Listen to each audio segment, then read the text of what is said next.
Imos en directo agora ata Lugo, a sede da Audiencia Provincial. Alí comezou o xuízo contra o profesor acusado de agresión sexual a unha alumna, segundo a Fiscalía, unha cifra de vítimas, Alejandro, que as acusacións particulares se elevan a 5. A que se debe esta disparidade?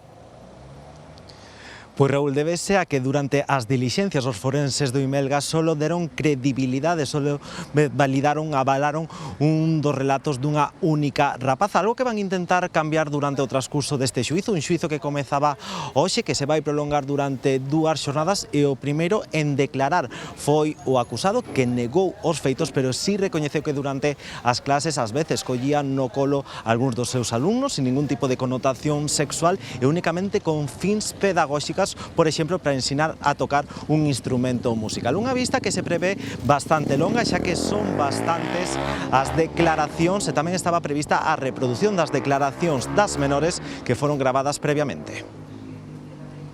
O xuízo comezaba coa declaración do acusado. Podía declarar o último, pero aceptou ser o primeiro. Negou os feitos e si recoñeceu que ás veces sentaba os alumnos no colo, pero sempre nun contexto pedagóxico para calmalos ou ensinarlles a tocar un instrumento.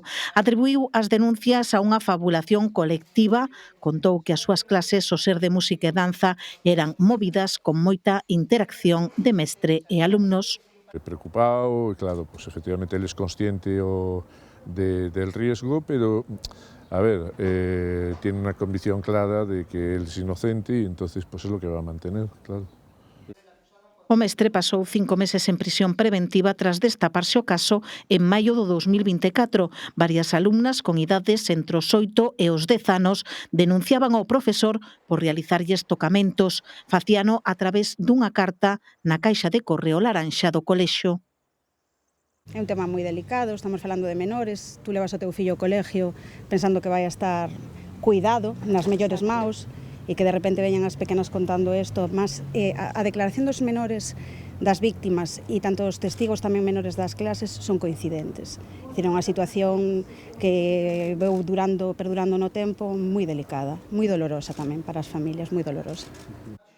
5 familias presentaron denuncia, pero Fiscalía só apoia o relato dunha das víctimas en función dun informe dos médicos forenses, pero o resto tamén se presentan como acusación particular neste xuízo. Nos queremos que se crea a todas. Defendemos a verdade, dende logo. A Fiscalía pide 5 anos e medio de prisión por un delito continuado de agresión sexual a unha menor de 16 anos. As acusacións elevan a pena a 6 anos por cada unha das 5 vítimas. Ademais, piden para o mestre a inhabilitación durante 12 anos e unha orde de afastamento. Serán 2 días de xuízo, pola sala pasarán mestres e directivos do centro, así como os médicos do Imelga que se entrevistaron coas nenas.